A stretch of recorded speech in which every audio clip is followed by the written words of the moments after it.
In order to simplify this, the first step would be to distribute this negative 3x. So negative 3x times this would be negative 6x cubed. Negative 3x times this will be a negative 27x squared. And a negative 3x times negative 1 will be positive 3x. And then the first piece we just rewrite. So negative 3x squared plus 8x minus 7. And then simply we're going to combine like terms. So we distribute the negative 3x and now combine like terms. So we start with the highest power. There's your highest power, so that's going to be a negative 6x cubed, and there's no other cubes to combine with that. So now we go to the squared. So I got this squared and we got this squared. When I combine those, I get negative 30x squared.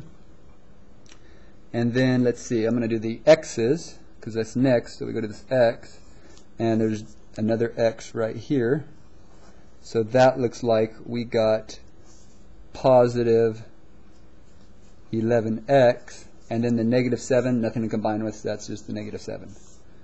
That is the simplified form. First distribute, then combine everything. For number 2, we want to find the volume of a cube. Now a cube looks like this. And for the volume of a cube, it's length times width times height, which is, if this is all the dimensions are the same and these are them, basically the volume of a cube is cubed, is the dimensions cubed, because all the sides are the same and that's the side. So how do we solve that?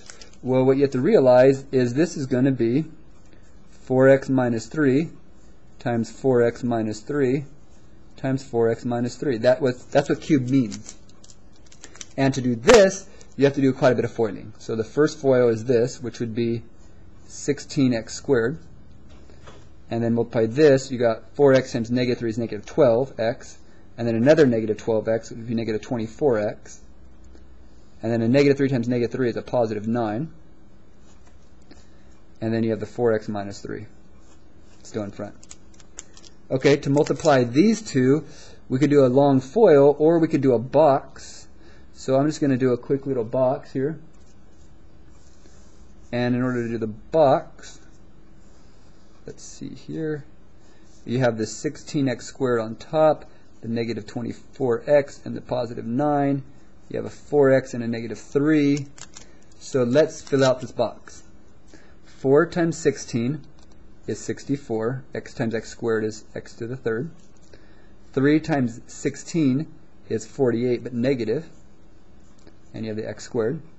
4 times 24, well, that looks like it would be 96, negative 96 x squared, because the x times the x. Negative 3 times negative 24 would be a positive, and I believe it's positive 72, and that would be x.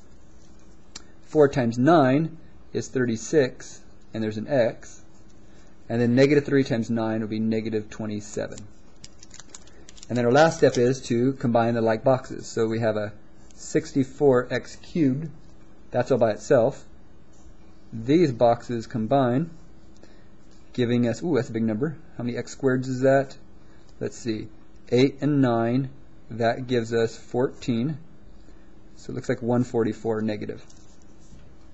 And then if we combine these, those are my x's. It looks like what? 8, 7, so 108.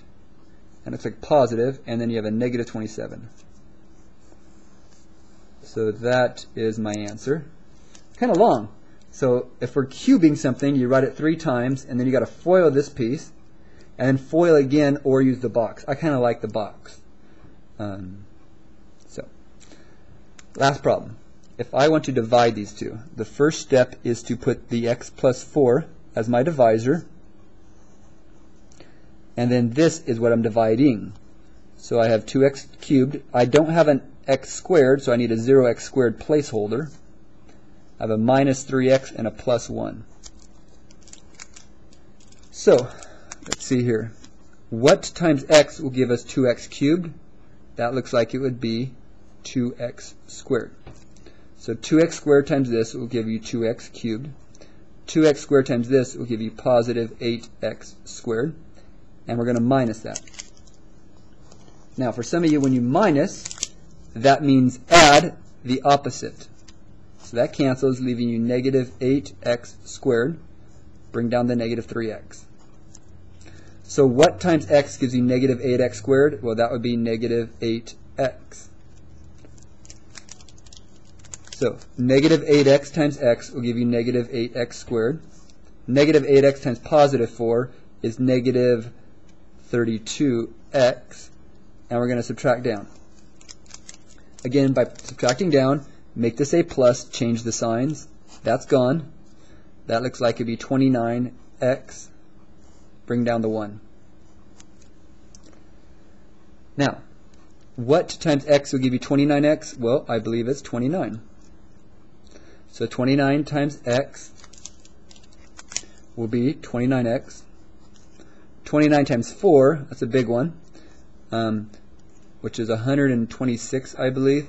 29 times 4, I believe, is it's 116.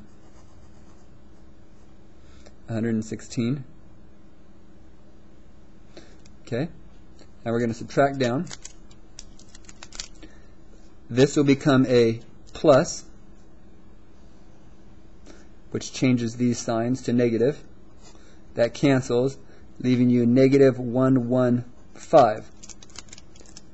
That's my remainder.